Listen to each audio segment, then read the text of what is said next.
Bonjour à toutes les auditrices et à tous les auditeurs. Quelles sont les dernières actualités de la LTDH, Maître Célestin? Les actualités de la RTH, c'est nos quotidiens. Nous sommes souvent saisis par les citoyens qui ont des difficultés avec l'administration, aussi bien à l'OME qu'à l'intérieur du pays. Et pour l'intérieur du pays, nous sommes souvent saisis par nos représentants locaux qui sont là. Hier même, j'ai été appelé par un citoyen que je ne connais pas, qui voudrait me voir par rapport à un cas de violation des droits de l'homme. Donc c'est le quotidien à la Ligue togolaise des droits de l'homme. Donc malgré les efforts, les droits de l'homme sont perpétuellement violés. Écoutez, dans tous les pays, ça n'est ainsi. Dans tous les pays, les droits de l'homme sont violés au jour le jour. Pour le cas togolais, nous sommes dedans et nous savons que nous sommes inquiets. De jour en jour, nous sommes inquiets sur les cas de violation des droits de l'homme. 33 ans de parcours, vous avez célébré le 30e anniversaire il y a de cela 3 ans. Ça veut dire qu'il y a encore du parcours à faire. Bien sûr, il y a du parcours. Ce qui est l'amélioration des droits de l'homme. Il y a du parcours auquel, dans le cas contraire, nous serons appelés à disparaître. C'est-à-dire que si nous sommes toujours là, c'est parce que nous avons du boulot. Et ce boulot-là consiste à lutter de manière indéterminée sans relâche pour la promotion, la protection et la défense des droits de l'homme dans notre pays. Et donc, des gens sont passés avant nous. Nous sommes là aujourd'hui. Demain, il y aura d'autres personnes qui vont continuer. La Ligue aussi va continuer. Quand vous parlez de la violation des droits de l'homme, Maître Célestin Abogan, situez-nous un peu. De quoi parlez-vous dans les détails? Oui, s'il faut aller dans les détails, ça veut dire qu'il faut énumérer tous les cas de droits de l'homme. Non, les droits de l'homme, il faut d'abord les énumérer. Principalement, quels sont les dossiers que vous recevez? Ces violations-là sont relatives à quoi concrètement? Ces violations sont souvent relatives au cas de la liberté d'expression et au cas relatif à des violences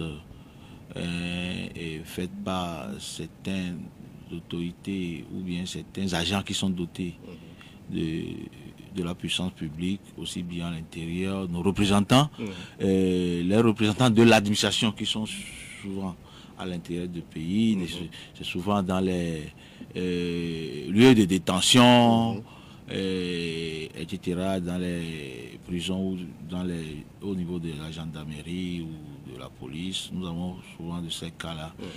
Parfois, c'est dans l'administration où les supérieurs hiérarchiques pour des actes qui sont de nature à violer les droits de leurs employés.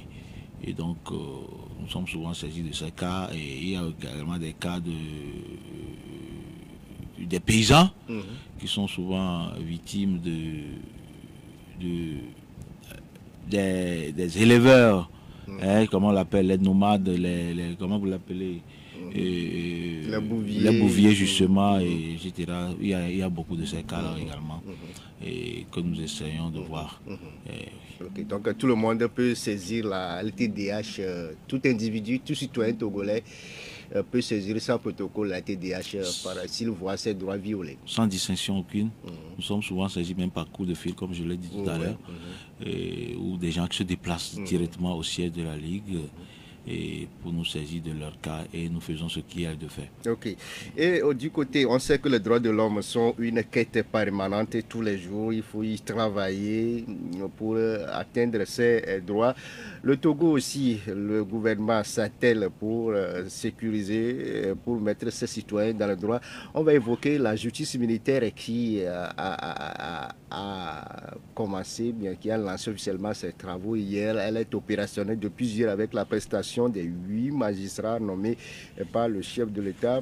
À la LTDH, comment vous avez vu d'abord la démarche du chef de l'État, la loi qui est passée par l'Assemblée nationale, avec aujourd'hui la matérialisation de cette justice militaire?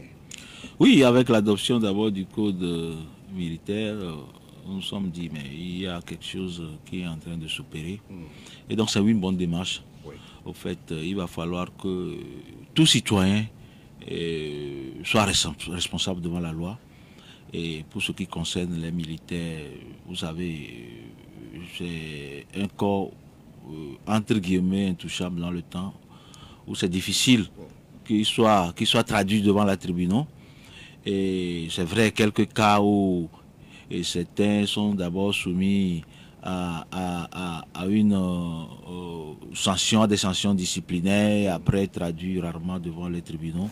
Maintenant que il y a d'abord eu entre-temps la nomination des magistrats à la tête de ces juridictions. Hier, les magistrats militaires ont prêté serment. C'est bon que ce soit leurs pairs qui sont dans le domaine et qui connaissent mieux la matière, qui puissent bien ou mieux juger lorsqu'il y a un conflit, où il y a l'un ou l'autre en conflit, qui soit en conflit contre la loi. Donc c'est une bonne démarche et il va falloir que... Il y a beaucoup de cas dont nous sommes saisis où il y a les corps habillés qui ont, excusez-moi, fauté et qui ont posé des actes qui ne sont pas, qui sont contraires ou qui violent manifestement la loi.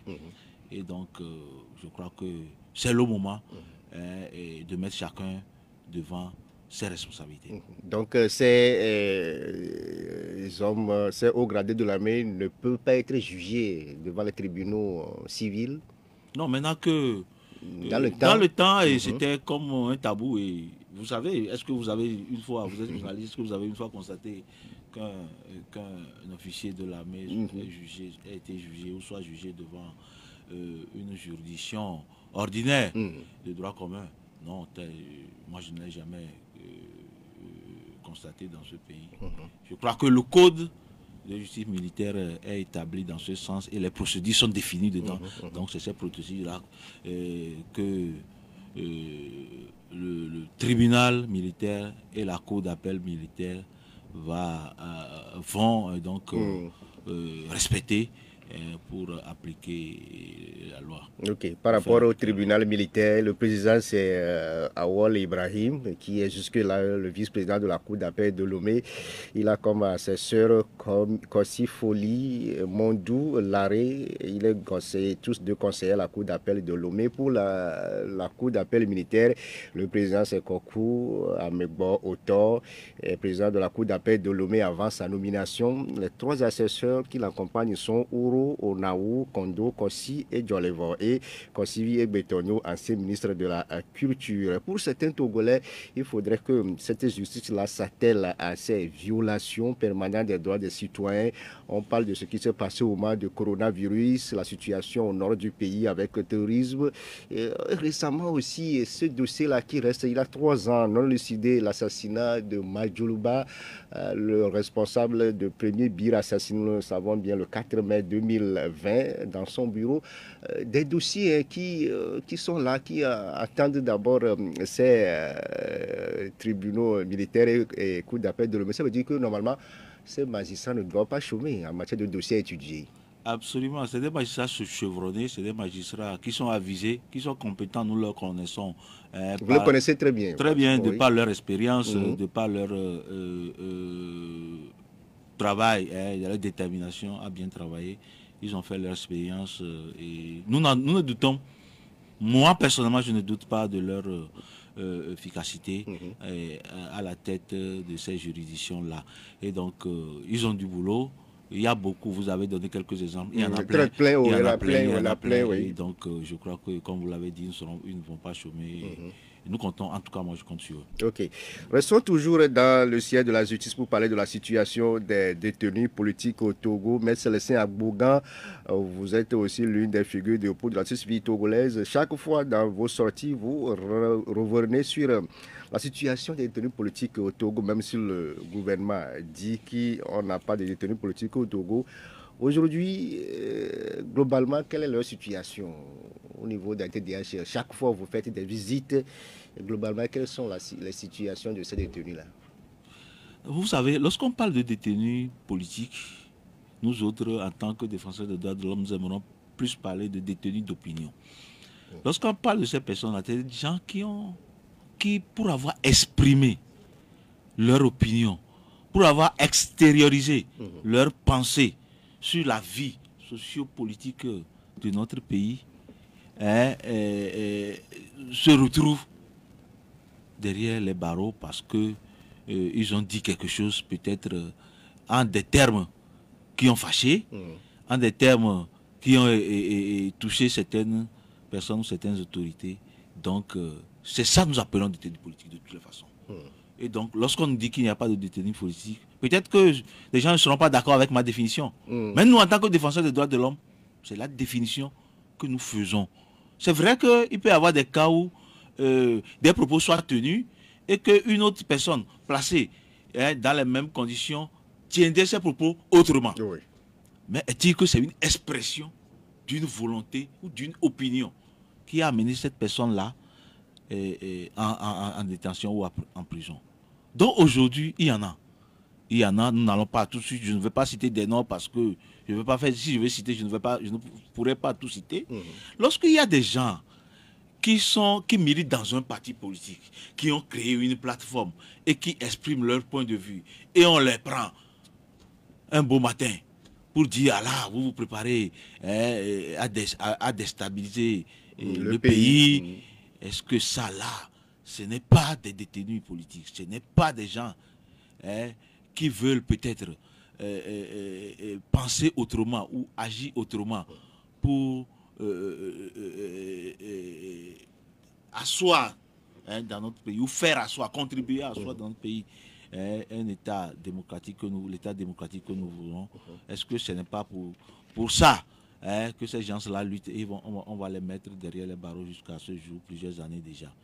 Lorsque des gens expriment dans des émissions radio ou dans des presses ou sur les réseaux sociaux et donnent des points de vue, je crois que et qu'on les met derrière les barreaux, je crois qu'il va falloir faire plus de pas, être au-dessus de la mêlée. Parce que vous savez, dans un pays ou dans une institution ou dans une association, le chef, celui qui est à la tête, doit être au-dessus de la mêlée.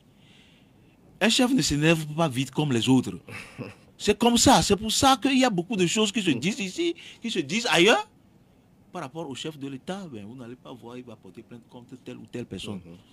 Parfois, ça ne veut pas dire qu'il faut chaque fois le provoquer parce qu'il ne doit pas s'énerver. Parfois ça heurte le bon sens. Parfois ça énerve. Mais il faut être au-dessus de la mêlée. Et c'est ça qui fait grandir l'homme. C'est ce que nous disons. Donc il y a des cas où vous constaterez que ce n'est pas la peine. Parce que les gens tiennent juste des propos. Ces gens-là, juste en tenant des propos, ne sont pas dangereux ou n'ont rien, ils n'ont aucune arme, ils ne constituent en véritable aucun danger. Mais si ces propos peuvent soulever, peuvent susciter des revendications bien plus. Est-ce que ces propos ont suscité des soulèvements? Est-ce que l'un ou l'autre de ces propos dans ce pays, vous avez constaté, a soulevé, ou bien on dira que c'est parce qu'on a mis la main sur la personne que ça n'a pas soulevé, ça n'a pas entraîné des soulèvements. Mais non, vous voyez que quand même, il faut parfois une tolérance pour ne pas donner l'impression de donner plus d'importance. Parce que parfois, lorsque on essaie on pose certains actes par rapport à certaines personnes qui posent ou bien qui tiennent des propos, on a l'impression qu'on lui donne plus d'importance. On donne plus d'importance à cette personne. Alors que ce qu'il avait dit la publicité est passé inaperçu peut-être pour plusieurs personnes ou plusieurs citoyens, mais le fait de s'être intéressé à cette personne-là, ça lui donne plus d'importance. Alors qu'on a beaucoup de choses à faire pour le développement de notre pays. Et la plupart de ces détenus-là, pour certains, n'ont pas de conseils, ils ne sont pas jugés. Est-ce qu'aujourd'hui vous vous constituez, parce qu'on sait que vous êtes dans ce dossier, vous assistez plusieurs détenus politiques, est-ce que tous ces détenus-là ont des conseils aujourd'hui? Il y en a qui ont des conseils, il y en a qui n'en ont pas. Et vous savez, nous avons fait cette expérience-là de nous constituer automatiquement lorsqu'il y a des cas de violation des droits de l'homme. Oui. Mais parfois, l'expérience a été malheureuse. En quel sens? L'expérience a été regrettable parce que des gens nous ont reproché, même ces personnes que nous avons défendues nous ont reproché plus tard, je ne vous ai pas demandé de me défendre. Lorsque quelqu'un dit comme ça, mais il ferme la porte aux autres, hein. Nous sommes tous des humains. Donc, il y en a, je vous dis, il y a des gens, je peux citer les noms, vous les connaissez, mais je me réserve le droit de le faire. Mais je ne vous ai pas demandé de me constituer. C'est parce qu'il y avait un groupe, vous êtes là et que d'autres ont dit venez nous défendre et que vous nous avez défendus tous. Et des choses comme ça. Donc parfois, pour certains cas, on peut voir, pas moi personnellement, mais à la Ligue, nous avons beaucoup d'avocats à qui nous pouvons confier certains dossiers lorsque nous estimons que ces cas-là sont pertinents et il va falloir s'en occuper. Mais il y a certains cas, il va falloir que ce soit peut-être la famille peut-être politique ou la famille biologique qui nous fasse appel pour que nous nous constituions. Parce que la constitution d'un avocat, elle n'est pas aussi gratuite que cela. Mais pour la plupart de ces cas-là, c'est du bénévolat et nous le faisons parce que nous avons une certaine conviction. Parce qu'aujourd'hui, on a encore les militants du PNP, ceux-là qu'on a arrêtés lors des manifestations, aussi les membres de Taiga Révolution qui sont aussi là en prison aujourd'hui. Est-ce que ces gens-là aussi, c'est parce que la famille ne vous a pas saisi ou bien qu'est-ce qui se passe concrètement? Il y en a certains qui ont des conseils. Ils ont un conseil, surtout pour Taiga Révolution. Là. Ils ont un conseil que la TDH suit normalement. Donc, des conseils ou des conseils à l'actif d'ailleurs de la Ligue togolaise des droits de l'homme. Donc, nous n'allons pas tout embrasser comme ça. Et bon, pas nécessairement pour ce cas, pas nécessairement que la famille nous a approchés, mais il y a quelques rares cas. Je se rappelle qu'en fin mars dernier, le chef de Lomé, on avait 207 détenus.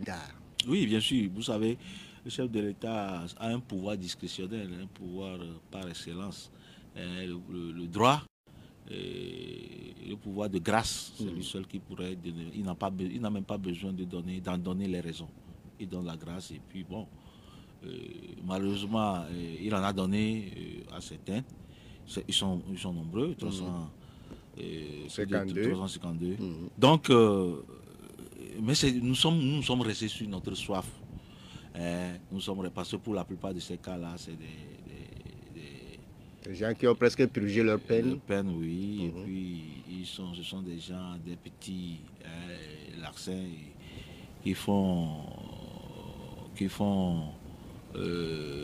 qui perturbent les sommeils ou des honnêtes citoyens. C'est bon parce que ça a permis de désengorger les prisons.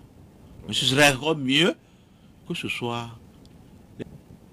Ils n'ont pas perpétré des attaques ou des braquages, mais ils ont simplement exprimé leur opinion.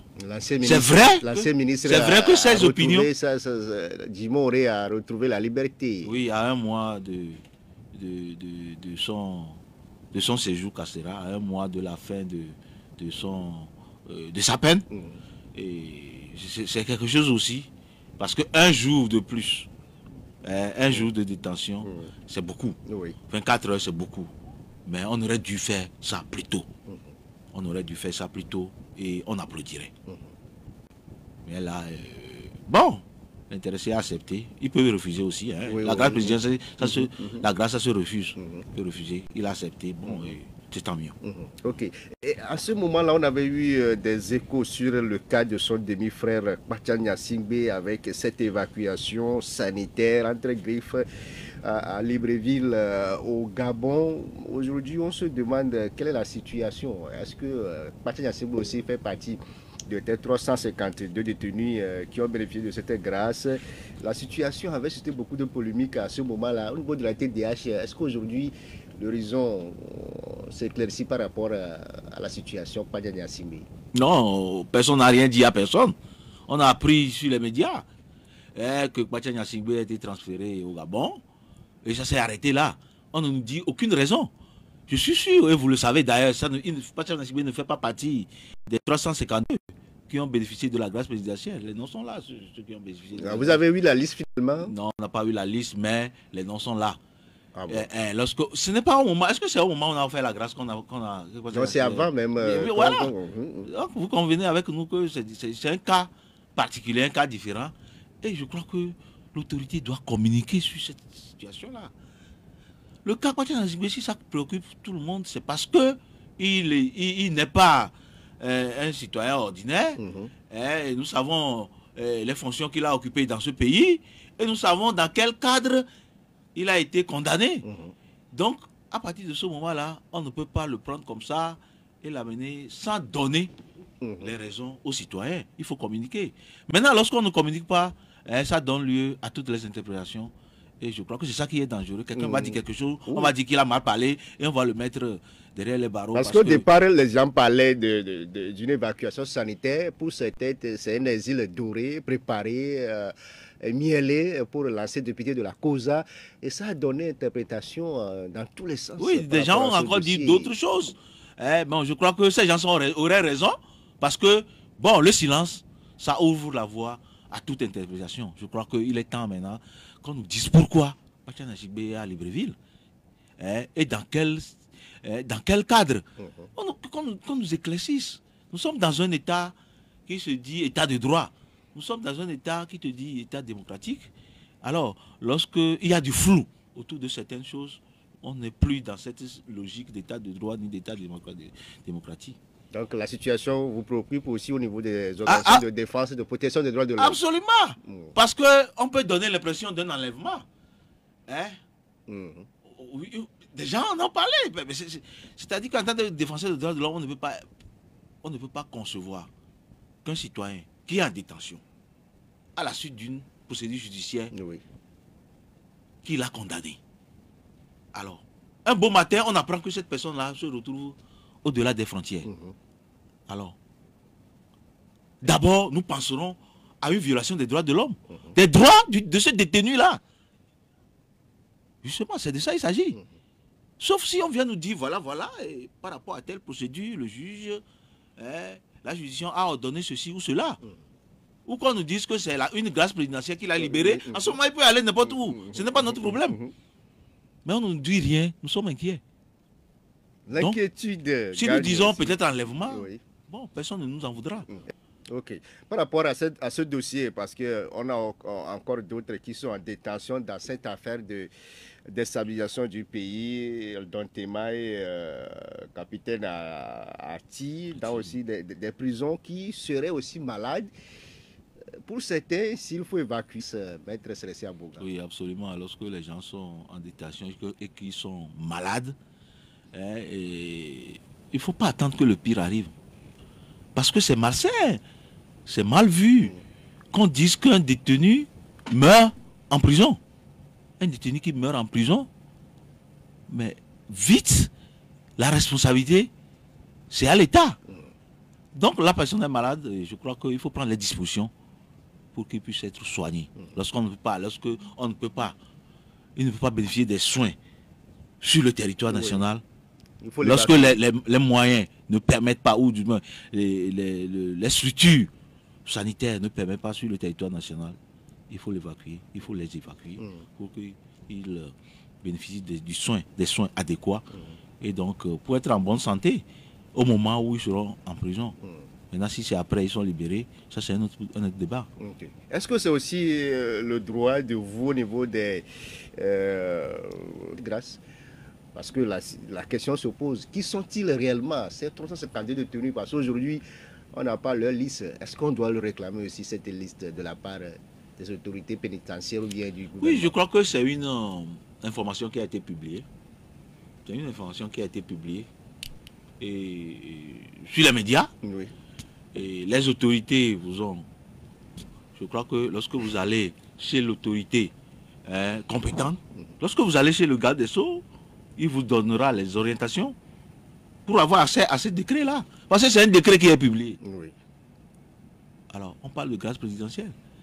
Lorsque c'est publié, on a accès. Je crois qu'il faut aller, en tant que journaliste, faire les démarches.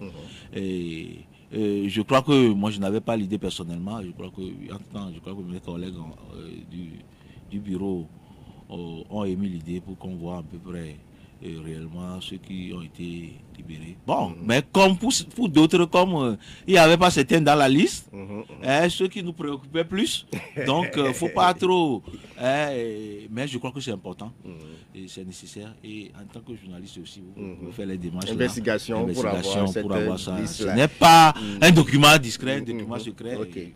Ok, donc c'est dans la politique de désengagement des établissements pénitentiaires au Togo. Cette grâce présidentielle est intervenue pour ces 352 et qui ont presque purgé leur peine. L'autre chantier sur lequel se bat le gouvernement, c'est aussi sur le chantier de la corruption. On a vu qu'il y a des institutions qui sont mises en place, en témoigne la Plusia, après ça, Hanam Yao, on a un nouveau président, Kinyabalo Ama, qui prend les rênes de cette institution pour lutter contre cette gangrène qui ronge l'économie nationale. Actuellement, il met à contribution les journalistes. C'est à la faveur d'un atelier qui se tient à Kpalimé, un atelier qui prend fin ce vendredi. Mais c'est laissé à Bogan, la corruption, on dit qu'elle est vieille que le monde, mais aujourd'hui, par rapport au Togo, les efforts se font quand même. Oui, je crois. C'est l'impression qu'on a et les efforts se font. Mais les résultats, on ne les a pas encore. Peut-être qu'avec le temps, on aura quelques résultats et au fur et à mesure, on aura des résultats assez encourageants. Et donc, avec cette initiative du A+IA, oui, non, c'est du A+IA, avec à la tête, oui, un magistrat chevronné que nous connaissions. Donc, je crois que vous, les journalistes, vous êtes des acteurs pour plus nous élucider sur la matière ou faire les investigations. C'est pour ça, je pense que le A+IA a jugé utile de nous associer oui, au phénomène, parce que c'est un phénomène vraiment qu'il faut combattre. Et donc, je crois que c'est une bonne initiative. Je crois qu'après les journalistes, il faut les organisations de la société civile également, pour qu'ensemble, nous œuvrons. Parce que la corruption gangrène tous les secteurs. Tous les secteurs. Même les secteurs qu'il ne faudrait pas sont gangrénés.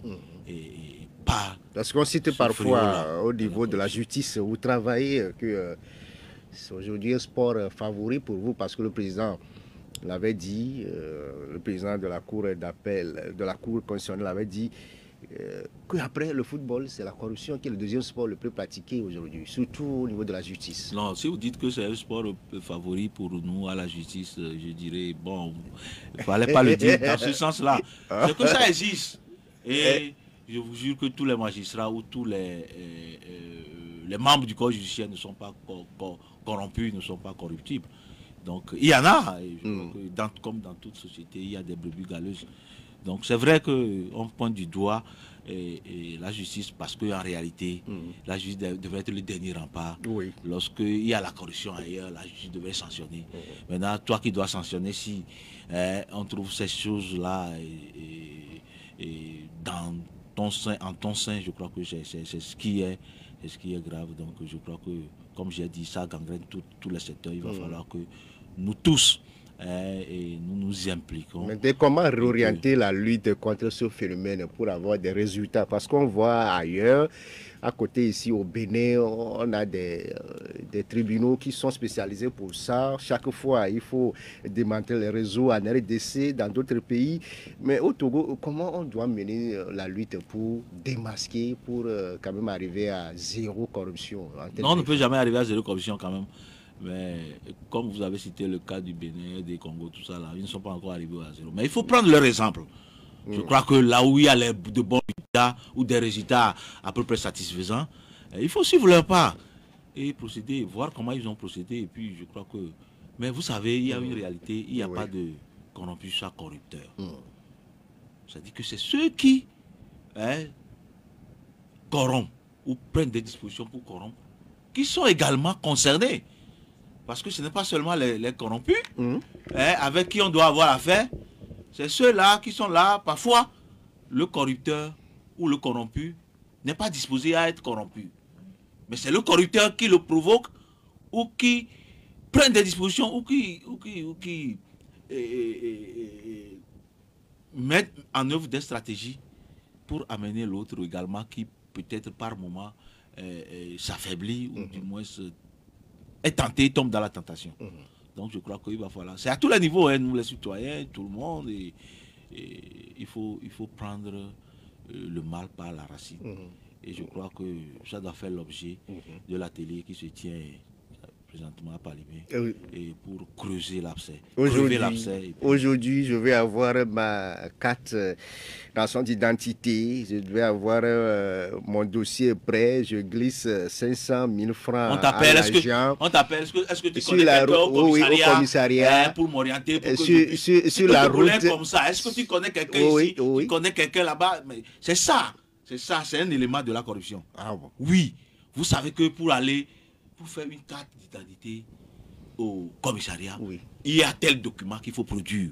Il faut payer une quittance à 5 000 francs. Allez-y, payez la quittance. N'appelez pas Kofi pour dire est-ce que tu connais quelqu'un au commissariat parce que je vais faire une carte. Lorsque ça se passe comme ça, ça veut dire que il y a une intention de corrompre. Parce que la corruption, ce n'est pas que à travers des monnaies, des espèces sonnantes et trébuchantes. La corruption peut se faire moralement. Lorsque par intermédiaire d'une personne, parce que je connais telle personne, c'est parce que je vous connais, parce que vous avez amené telle personne là. Mais on peut s'entraider aussi. Est-ce que c'est une façon, est-ce qu'on peut appeler ça corruption? C'est un aîné qui travaille là. Alors s'il y a d'autres qui sont là avant toi, on doit traiter leur dossier. Parce que lorsque ça se passe comme ça, ton dossier est privilégié, alors que c'est toi qui viens en dernière position. C'est la corruption. Ok. Et par rapport à ce que nous constatons sur nos routes, aujourd'hui, apparemment, ce n'est pas les dossiers qui sont contrôlés, mais vous voyez, on glisse des petites sommes à ces agents sur nos routes. Mais la police n'a pas ce pouvoir-là d'interpeller ceux-là qui seront impliqués dans ce détournement. On a vu que le rapport sur la Cannes 2013 a été fait sur la route Lomé-Vaughan en foin. Mais l'ancien bureau dirigé par le Son Haram Yao avait dit qu'il a tout fait, il a déposé sur la table du procureur de la République, à lui maintenant d'interpeller ces concernés.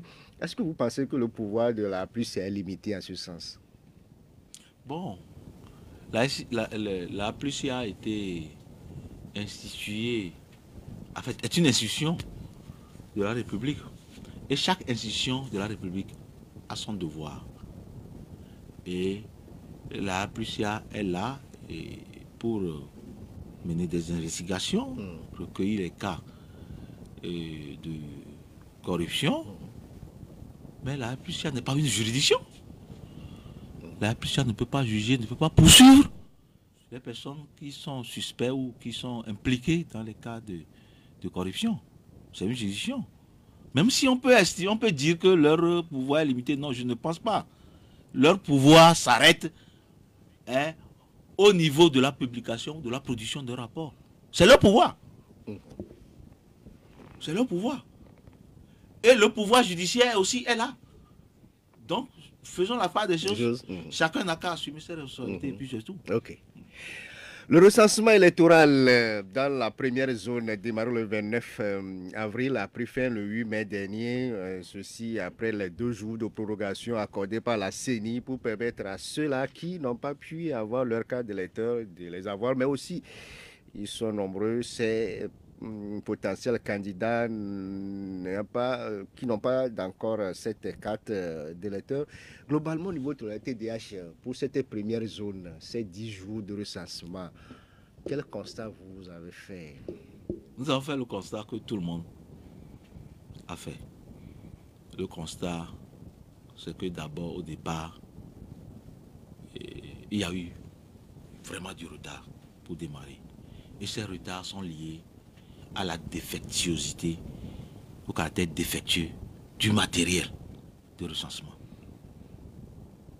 Lorsque il y a des machines qu'on amène et qu'on a l'impression qu'on n'a pas entretenu ces machines, ou ces machines ne sont pas préparées jusqu'à la veille pour répondre à la mission qui lui est affectée.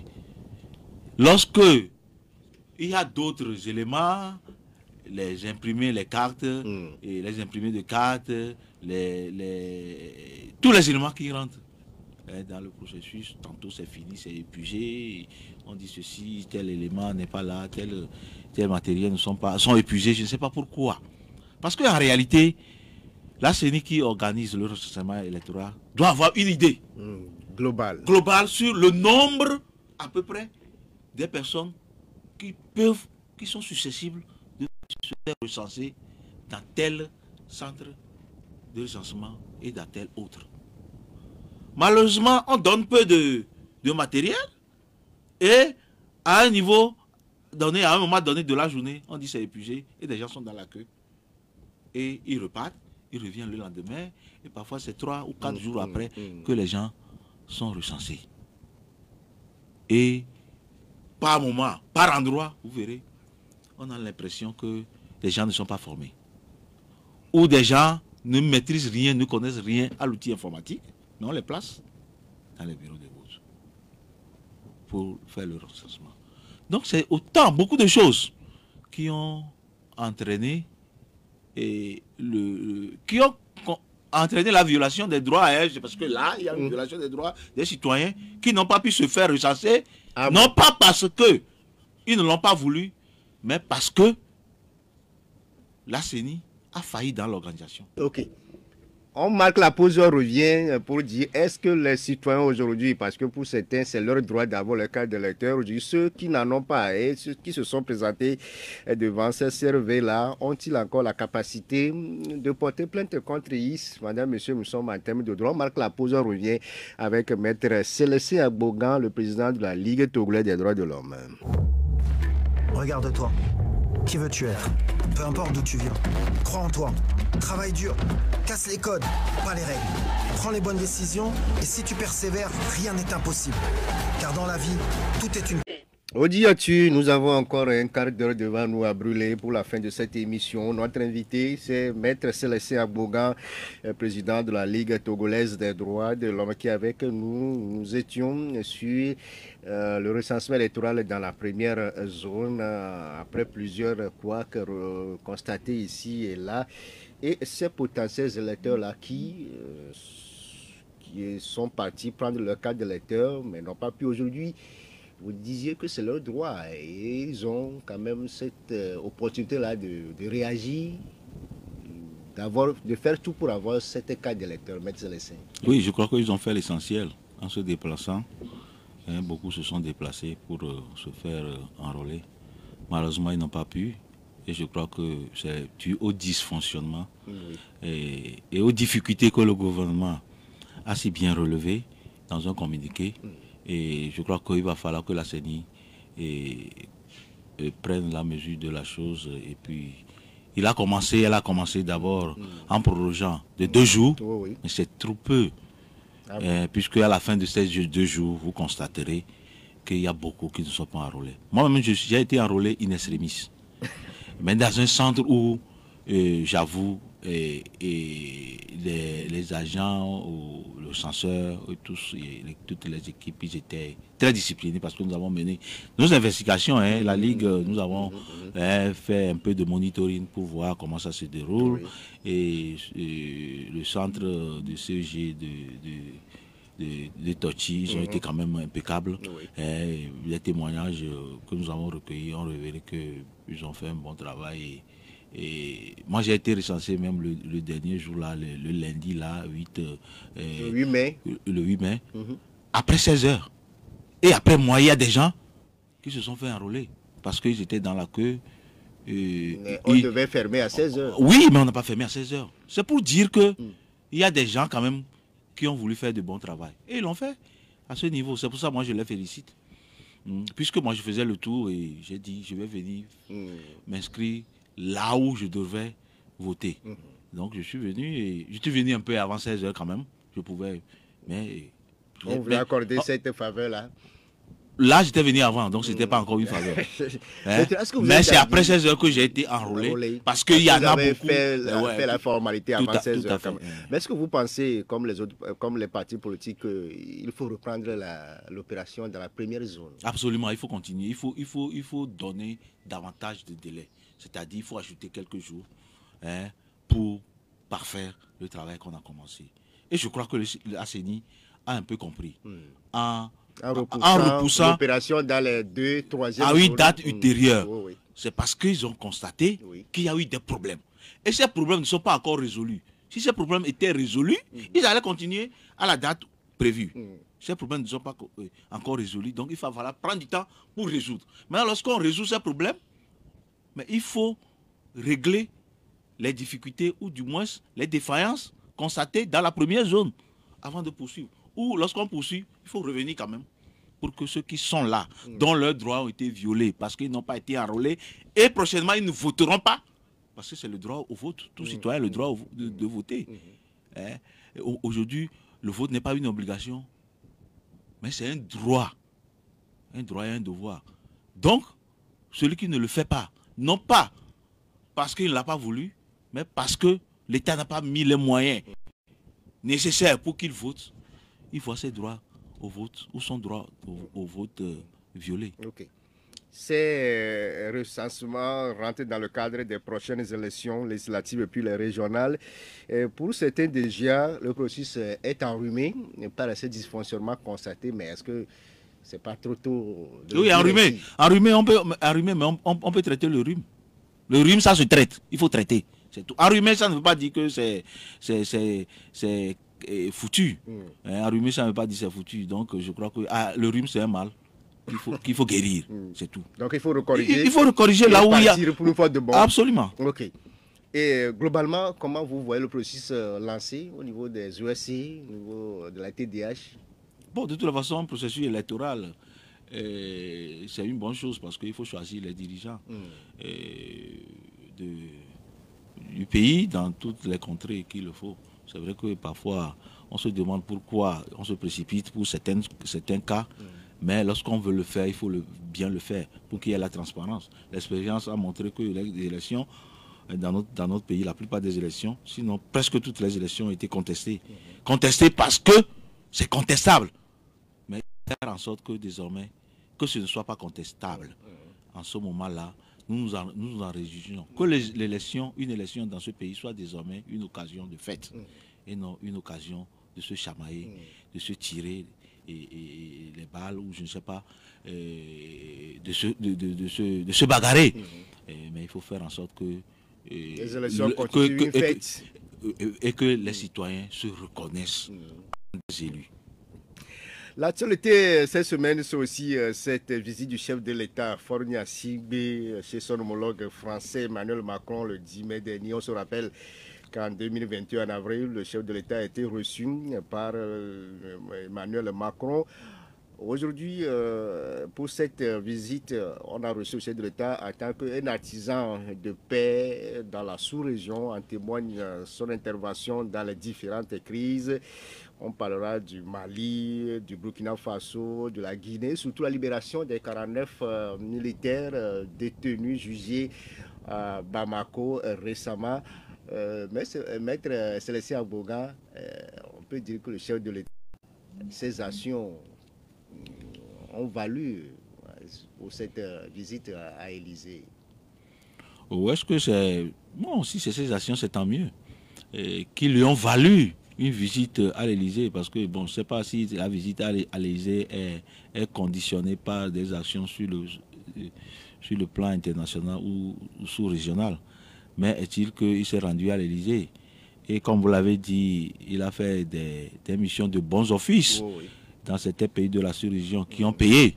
Et nous en félicitons en tant que Togolais, parce que si notre chef de l'État va faire libérer des gens que nous considérons être détenus peut-être de manière abusive, entre guillemets, je le dis parce que je ne veux pas aller dans les débats relatifs. S'ils sont des mercenaires voilà, etc. Mais c'est que c'est des gens qui ont été privés de leur liberté et qui ont été libérés grâce aux démarches diplomatiques du chef de l'État togolais, son excellence Faure Gnassingbé. Mais malheureusement, nous avons chez nous des gens dans des cas similaires. C'est de ça qu'il s'agit. Parce que si ces gens ont été libérés, parce que des détenus politiques, hein, des gens l'ont dit, des détenus politiques au Mali. Pourtant, on dit qu'il n'y a pas de détenus politiques au Togo. Bon, vous voyez, donc je crois que qui peut le plus, peut le moins, ou qui peut le moins, peut le plus. Donc je crois que il ne s'agit pas seulement de s'intéresser aux autres. Vous pensez qu'il c'est une bonne chose, mais il faut le faire également. Vous pensez qu'il est un bon père en dehors de son foyer, de sa famille? Pourquoi vous voulez que je dise ça en ces termes-là? Moi je dis, je fais un constat qu'il en a fait du bien ailleurs, mais il y a du bien à faire ici qui n'est pas fait. C'est de ça qu'il s'agit. 92, il faudra le 80, faire également. 63, 99, 70, 70, 90. Nous sommes avec Maître Célestin Agbogan, le patron de la TDH. Vous qui nous suivez à Lomé, ici en dehors de nos frontières, via le www.victoirefm.com, c'est le moment pour vous de participer à ce débat avec notre invité. Et on a M. Gado qui est en ligne. M. Gado, bonjour. Allô? Allô, M. Gado, bonjour. Allô, bonjour. Oui, vous êtes en direct. Allô? Oui, on vous écoute, M. Gado. Ah, d'accord. Bon, moi, je voudrais qu'il nous explique ce que c'est qu'un prisonnier politique. Parce que quelqu'un peut attaquer une personne dans sa vie privée, par exemple, est-ce que c'est un détenu politique? Par exemple, un président d'un parti politique peut attaquer quelqu'un dans sa vie privée. Est-ce qu'il est détenu politique? Le cas de Moulou, par exemple. Monsieur, bonne journée. Bonne journée à vous, M. Gado. Derrière vous, c'est Evangeliste Senghor. Monsieur Senghor, bonjour. Bonjour. Bonjour. Je salue le président. Le président, bonjour. Bonjour. Il y a deux questions, deux inquiétudes là. Bon, monsieur le président, on ne vous sent pas votre institution au Togo, hein? On ne vous sent pas. Bon, deuxième question. J'avais un frère, un cousin, qui était le président des droits de l'homme au Togo. Aujourd'hui, il est devenu un conseiller international, il est parti. Et je lui ai posé la question que je veux vous poser, mais il n'a pas pu me répondre. Mais aujourd'hui au matin, vous allez éclaircir cela au Togolais. Pourquoi? Le journaliste Judas vous a posé une question de savoir la corruption, tout ça là, mais il a mal posé la question. Qu'est-ce que je veux dire? Les détournements de l'argent Vaughan Lomé, que vous connaissez, l'argent des éperviers, les 500 milliards, tout ça là, pour ce Togo. Mais quel est le rôle de votre institution alors que moi je paie les impôts? On dépose l'argent là, les gens détournent l'argent. On met l'argent dans les systèmes, dans les politiques kangourous. Tout ça, mais dites-moi, monsieur le président, vous allez croiser les bras, vous avez seulement la liberté d'expression autre là. Là, il faut parler. Je vous remercie. On vous remercie, Evangeliste Senghor. Sylvain, bonjour. Bonjour. Bonjour, Sylvain. Je salue l'invité aussi.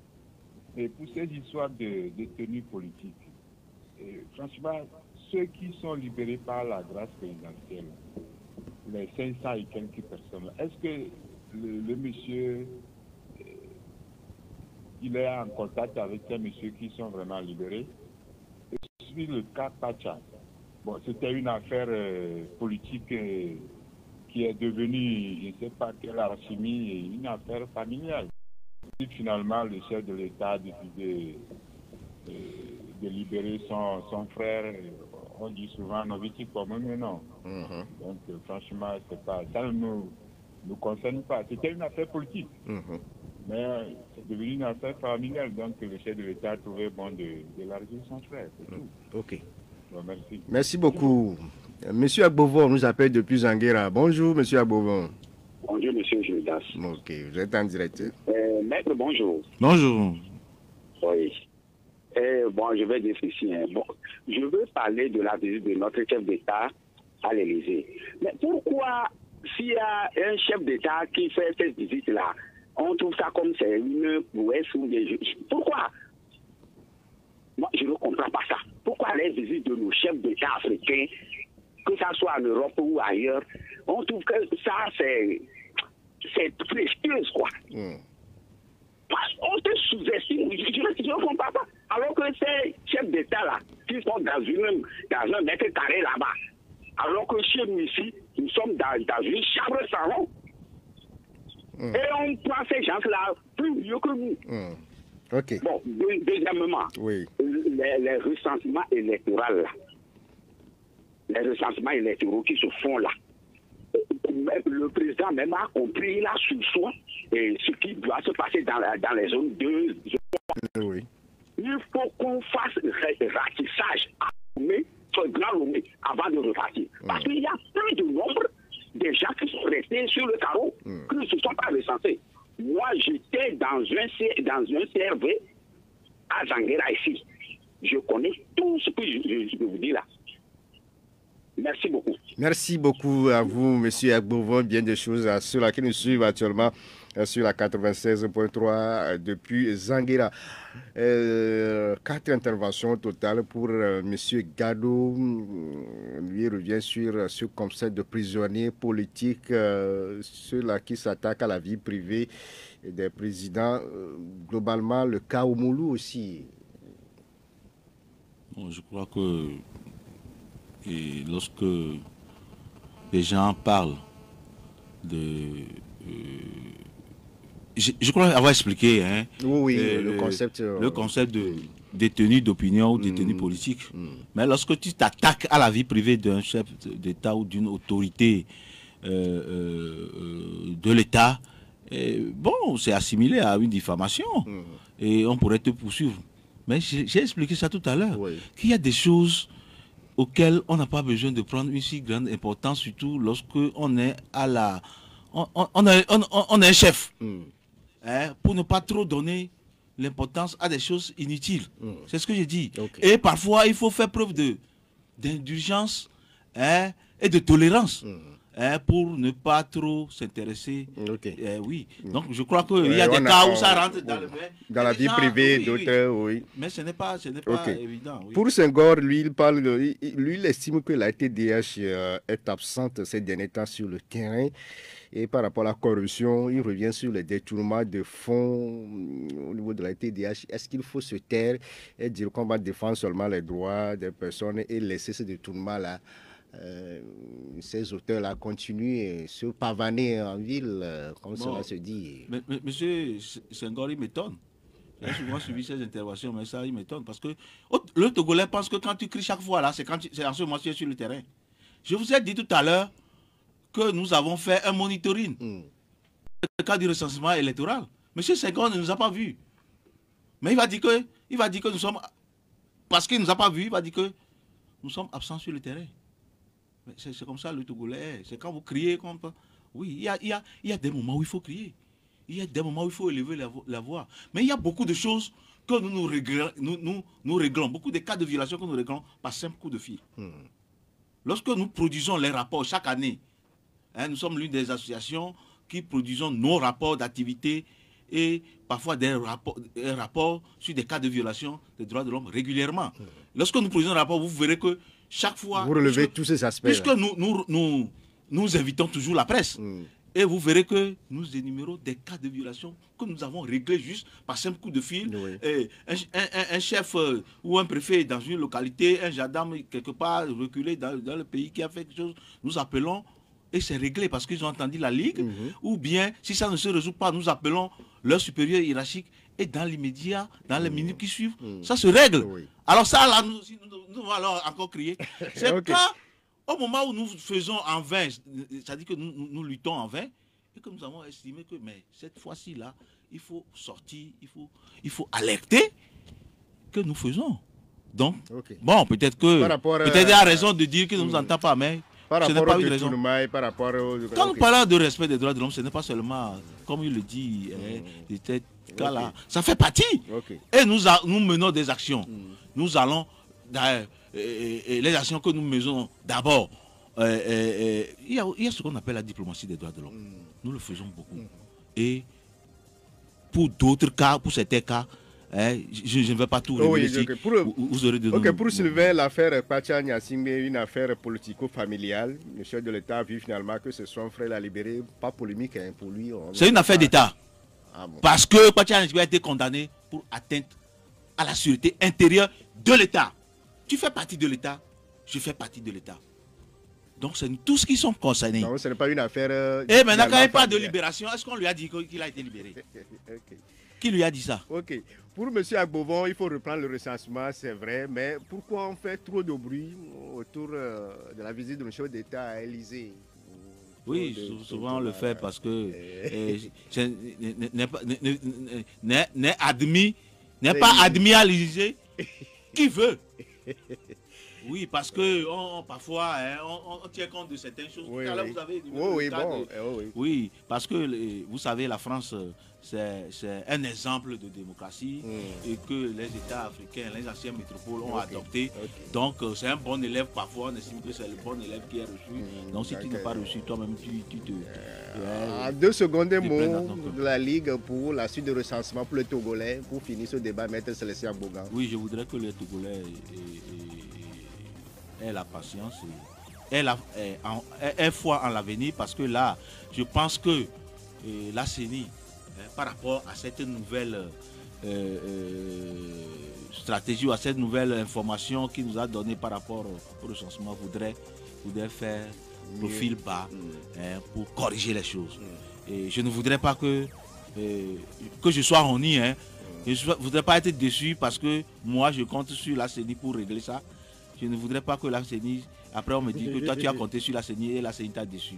J'espère qu'il y a des gens responsables là-bas et qui ont pris la mesure des choses et qui vont corriger ce qui est à corriger, parce que ça va dans l'intérêt de nos populations, ça va dans l'intérêt du respect des droits de nos citoyens en matière électorale.